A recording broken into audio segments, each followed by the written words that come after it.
So it was very uplifting for the lay people, and of course not at all burdensome on them, just a small amount of rice, or maybe banana or some chili sauce or something like that, because the monks, the forest monks, only eat one meal a day at about 8 in the morning.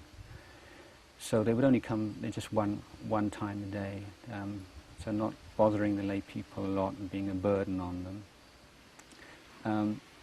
But the monks receive the food, and they can't keep food overnight, which means you can only take what you can eat, and then you have to give the rest away. So the lay people will come into the monastery to help offer food or whatever, and then the food remaining from the monks, what they didn't eat, would be returned to the lay supporters.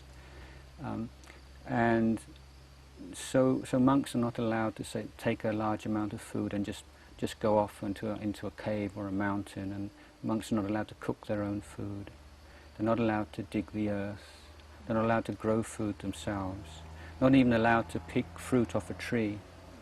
So the monks are like completely helpless that way.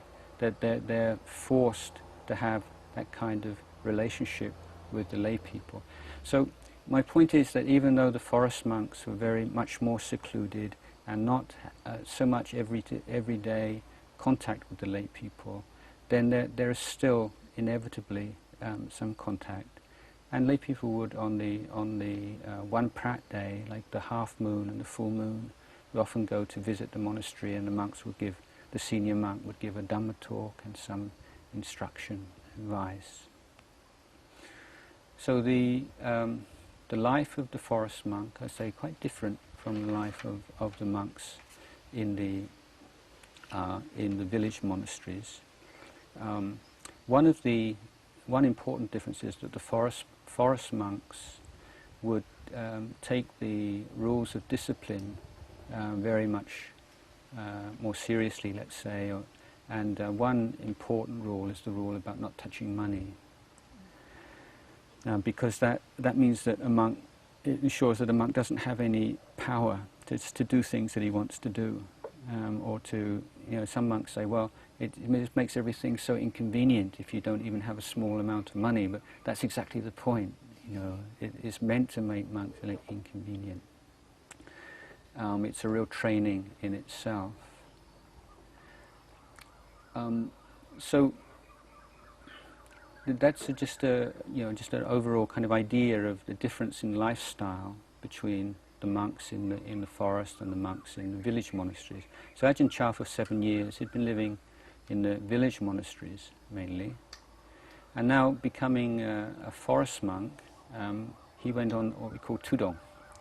Now this is a term we don't really have a good equivalent for in English, and most of us we just use this Thai word, which in fact is derived from a Pali word, dutanga.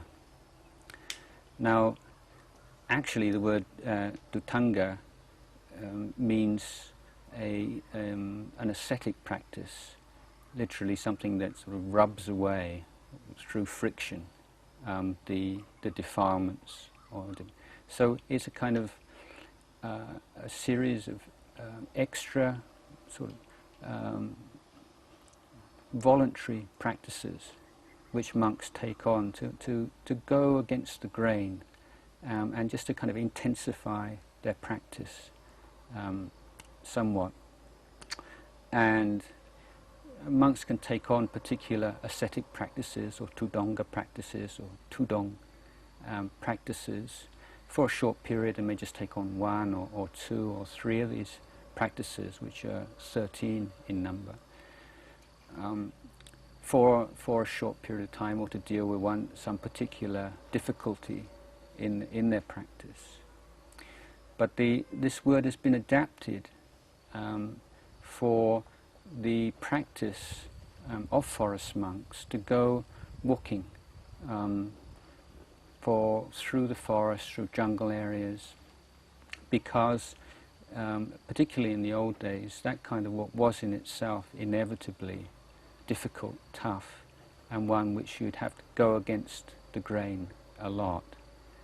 For instance, the alms round that I mentioned, if you're going to the same village every day, your local village, and everyone in the villages looks on your you're their monks, if you like. The monastery is sort of part of their responsibility. It's something they're happy to look after. And the people are waiting for you every morning. It was more like a ceremony. It's something, an exchange with the people that you know every morning. But when you're walking, particularly walking a long way in an area that you've never been before, you have to always try to be within walking distance of a village when you rest at night, and then you walk into the village, and quite often, because the people not knowing that you're coming, they haven't prepared anything, and you may not get anything at all, or you may get very little. So there's that kind of uncertainty every day. I've been walking, say, 20, 30, 40, 50 kilometers, I haven't eaten for 24 hours. Now I'm walking into this village. Am I going to get anything to eat or not? And you don't really know. And quite often you would just get just a few mouthfuls of rice. So that's already quite a challenge. Of course, you're not allowed to carry food with you, if you remember. You're not even allowed like salt and pepper or fish sauce or something. You just have to make do. The walking itself is in those days, of course, not very many roads, and they're mostly tracks, cart tracks, and thick forest, meaning malaria, lots of fevers around, and the wild animals. In those days, there's still a lot of tigers and wild bears and elephants, and then of course all the poisonous snakes and centipedes and so on. So a Tudong monk would use his glot. So this is the glot. Shall I? I'll just see. So the monks make these themselves. I mean, this is a modern one. So I mean, in those days, this was made of cloth rather than this waterproof. And you can see. So this is one of the things that monks learn to do. They learn how to make these bamboo struts, and then to sew them together. This would be in the old. This is aluminium now. An old one would just be of wood. And so this has got it's got a hook. You can see a hook on the top. So you string a line up between two trees, and then you hang that from the hook, and then you have a mosquito net. Again, this would be cloth in those days, just ordinary cotton cloth. And so you're in the middle of the forest, but you have your own little portable tent, as it were. But you're on the forest floor. Maybe you just have a piece of cloth. So any kind of snakes or centipedes or anything, then they're not going to be bothered about coming in. Although I mean, some monks. There's one great teacher who just passed away a few years ago, not Ajahn Chah, and one of his disciples was saying that he had the ability to hypnotize ants so that they wouldn't come into his area. So I can't do that for sure. So this was how monks would live in the forest. So some would protect them from rain if they brought it right down. But also the bowls the monks had were very heavy iron bowls, and it's a lot of trouble to look after these bowls because they'd often get rusty, and then you have to fire them.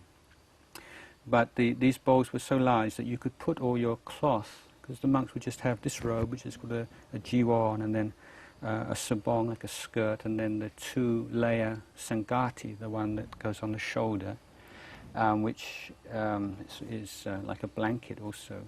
And you could put these all in the bowl, so if it rained, then nothing would get wet, and you could just take it all out afterwards. So you'd have your grot on one shoulder, and a water bottle, and then you'd have your yam. This is a bag with just general kind of requisites, and then your bowl bag and your bowl on the shoulder, and you'd be walking along like this.